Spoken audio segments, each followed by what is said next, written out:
खुशी का मंत्र। बहुत समय पहले की बात है। गंगा नदी के किनारे एक पीपल का पेड़ था। पहाड़ों से उतरती गंगा अपने पूरे वेग में बह रही थी। अचानक पेड़ से दो पत्ते नदी में आकर गिर गए।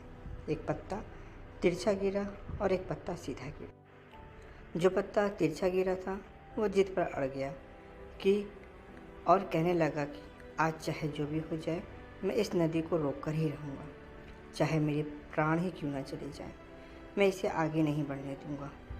वह पत्ता ज़ोर ज़ोर से चिल्लाने लगा कि रुक जा गंगा, मैं तुझे आगे नहीं जाने दूंगा। पर नदी तो बहती ही जा रही थी।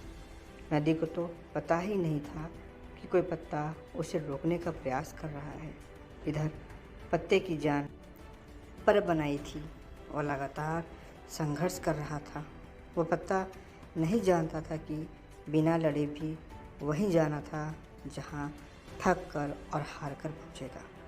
परंतु अब और तब के बीच का समय उसके लिए दुख और संताप का समय बन चुका था।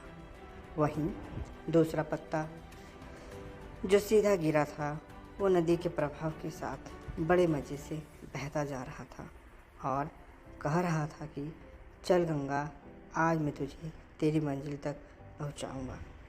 चाहे जो हो जाए, मैं तेरे मार्ग में कोई भी अवरोध नहीं आने दूंगा।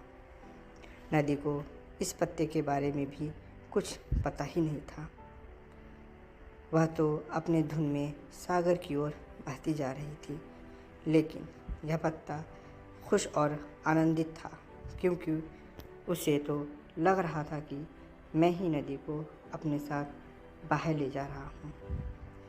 तिरछे पत्ते की तरह सीधे पत्ते को भी यह नहीं पता था कि चाहे वो नदी के साथ दे या नहीं दे, नदी तो वहीं पहुँचेगी जहाँ उसे जाना है। पर अब और तब के बीच का समय उसके लिए आनंद का समय बन चुका था। जो पत्ता नदी से लड़ रहा था, उसके जीत का कोई उपाय नहीं था और जो पत्ता नदी के साथ बहता जा रहा था, उसकी हार का कोई उपाय नहीं था। दोस्तों, यह कहानी हमें यह सिखाती है कि जिस दिन हम लड़ना छोड़ देते हैं, उस दिन से हम जीना शुरू कर देते हैं। अब लड़ना छोड़ने का अर्थ यह नहीं है कि आप सपने ना देखें या उसके लिए मेहनत करना बंद कर दें, बल्कि लड़ना छोड़ देने का अर्थ यह है कि आप उन चीज़ों को बदलने की कोशिश ना करें जो आपके हाथ में नहीं है। यही खुश रहने का मूल मंत्र है।